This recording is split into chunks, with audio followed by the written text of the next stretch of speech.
Vous êtes de plus en plus nombreux à nous suivre et à participer à l'évolution de la chaîne Afrique N24, et sincèrement nous tenions à vous en remercier. Nous lisons tous vos commentaires qui enrichissent le débat et vraiment nous vous demandons de nous soutenir, en aimant les vidéos pour une large diffusion, et pour continuer à avoir une ligne éditoriale indépendante, et vous proposer de nouvelles émissions toujours de plus en plus enrichissantes. Ne restons pas passifs, soyons actifs. Merci et à bientôt. Togo. Après sa sortie du 12 juin, Madame Gnakadé visée par des attaques personnelles. Depuis sa troisième prise de parole publique le 12 juin dernier, dans laquelle elle a adressé un message fort aux forces armées togolaises, Madame Essosimna Marguerite Gnakadé, ancienne ministre des Armées, fait l'objet d'une vague d'attaques personnelles de la part de plusieurs figures proches du régime en place. Parmi elles, un texte signé d'un certain Peter Tchalaou fait particulièrement polémique, relayé massivement sur les réseaux sociaux et dans certains cercles pro-gouvernementaux. Une sortie remarquée. Dans sa déclaration du 12 juin 2025, Madame Gnakadé s'est adressée directement aux forces de défense et de sécurité, FDS, appelant les militaires à écouter leur conscience et à ne plus réprimer les citoyens togolais. Elle y rappelle que le militaire togolais ne doit pas être l'arme d'une dictature et que l'uniforme passe, mais la conscience reste. Cette sortie est la troisième d'une série de déclarations publiques entamées en mai, où l'ex-ministre d'État s'est progressivement désolidarisé du régime de Faure Gnassingbé, dénonçant la gestion du pays et appelant à une transformation républicaine. Réaction en chaîne du pouvoir et de ses relais. Dans les heures ayant suivi la diffusion de cette dernière déclaration, des figures proches du pouvoir ont réagi avec virulence. Le texte signé Peter Tchalaou, publié sous forme de droit de réponse, s'attaque à la personne de Madame Gnakadé, mettant en cause son passé, son entourage familial, sa carrière professionnelle et sa fonction au sein du gouvernement. Le document ne revient pas sur le fond des propos de l'ex-ministre, mais l'accuse de populisme, de duplicité et d'opportunisme politique. Il évoque notamment sa proximité passée avec Ernest Gnassingbé, décédé, ainsi que sa gestion de la BTCI et du ministère des Armées, la tenant pour responsable de diverses dérives supposées. Une stratégie de délégitimation ? Plusieurs observateurs y voient une tentative de disqualification personnelle visant à détourner l'attention du contenu politique de la déclaration. Ce que dit Madame Gnakadé touche un point très sensible. Elle parle à l'armée, au nom de son expérience et de sa légitimité passée. Cela gêne.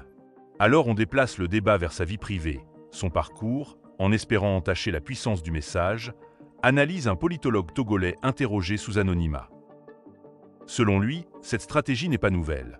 Chaque fois qu'un cadre du régime sort du rang, on commence par l'accuser de trahison, puis on exhume des éléments de son passé pour tenter de le décrédibiliser.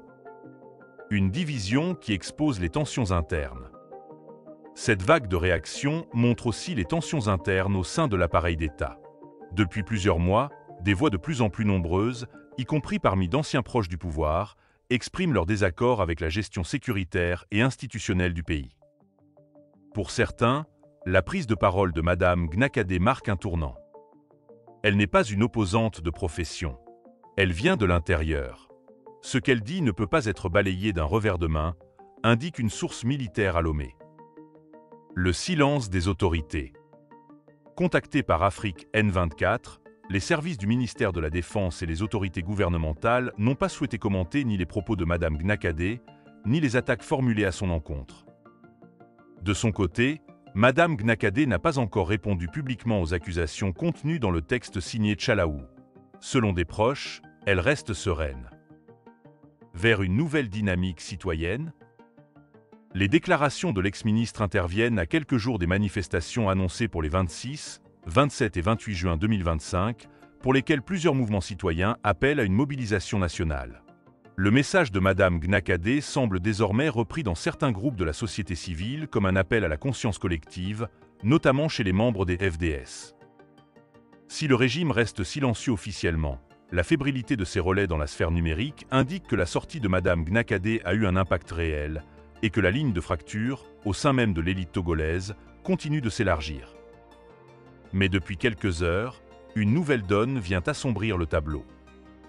Alors que les débats publics autour de ces déclarations s'intensifient, une alerte inquiétante circule sur les réseaux sociaux concernant la sécurité personnelle de Madame Gnakadé. Alerte à l'opinion nationale et internationale. Je porte à la connaissance de tous un fait grave.